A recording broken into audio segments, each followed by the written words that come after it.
ये एक लकी की सच्ची कहानी है जो हमें कठिन से कठिन परिस्थितियों में के बावजूद जीवन का सकारात्मक तरीके से जीने और अपने लक्ष्य को प्राप्त करने की प्रेरणा देती है। 25 सितंबर 2000 की बात है। तब माइकल एप्टन महज 11 वर्ष की थी। उस दिन वो अपने अंकल के साथ पानी लाने के लिए बाहर निकल रही थी। रास्ते में उन्हें 4-5 लोगों ने घेर लिया। उसके हाथों में धड़ाधड़ हथियार थे।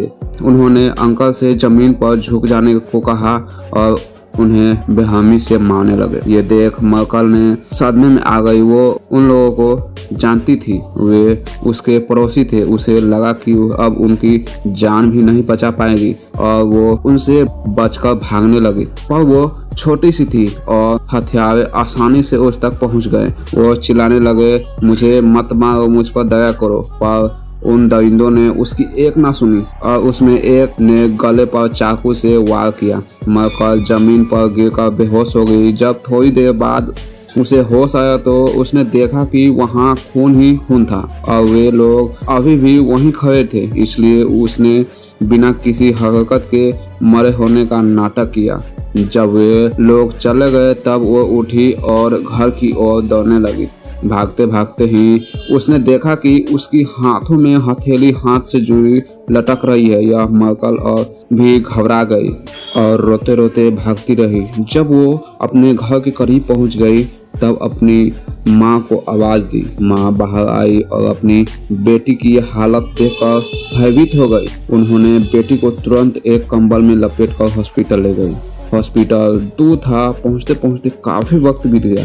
डॉक्टर को कोई उम्मीद नहीं थी कि वो माइकल बच भी पाएंगे या नहीं। पर 5 घंटे के ऑपरेशन के बाद वो भी जिंदा थी। एक डॉक्टर्स उसका हाथ नहीं बचा पाए थे। परेशानियां यहीं खत्म नहीं हुई। जब वे वापस गए तो उनके घर लूट कर जलाया जा चुका था। गरीब होने के कारण उसके पास हॉस्पिटल का बिल भरने के लिए पैसे तक नहीं थे। पर दूर के एक रिश्तेदार मदद से वे बिल पर भर पाए और अपराधियों को सजा दिला पाए। इतना कुछ हो जाने के बाद भी माइकल ने कभी भगवान को कोसा नहीं कि उसके साथ ही ऐसा क्यों हुआ, बल्कि मैं और भी दृढ़ निश्चय हो गई हूँ कि मुझे एक सामान्य जीवन जीना है। मुझे लगता है कि मैं दुनिया में किसी जरूरी मिशन के लिए हूँ, इसलिए मैं इस हमले से बच पाई हूँ। माइकल ने हाई स्कूल की पढ़ाई पूरी की और 2008 में होटल मैनेजमेंट का कोर्स भी पूरा कर लिया और बचपन से खाना बनाने का शौक बहुत था, कारण 2021 में शेफ बनने की शिक्षा पूरी कर ली। इतनी बड़ी डिसेबिलिटी के बावजूद जीवन में आगे जाने का जज्बे को आसपास के लोग नजरअंदाज नहीं कर सकते थे और जल्द ही माइकल को मीडिया हाईलाइट करने लगा। माइकल के साथ काम करने वाले शेफ अलविजमा बोजा बताते हैं कि वो मदद के लिए सिर्फ तभी पुकारती है जब उन्हें कोई गर्म पात्र हटाना होता है या किसी शीशी का चिकना ढक्कन खोलना होता है। माइकल आज भी होटल में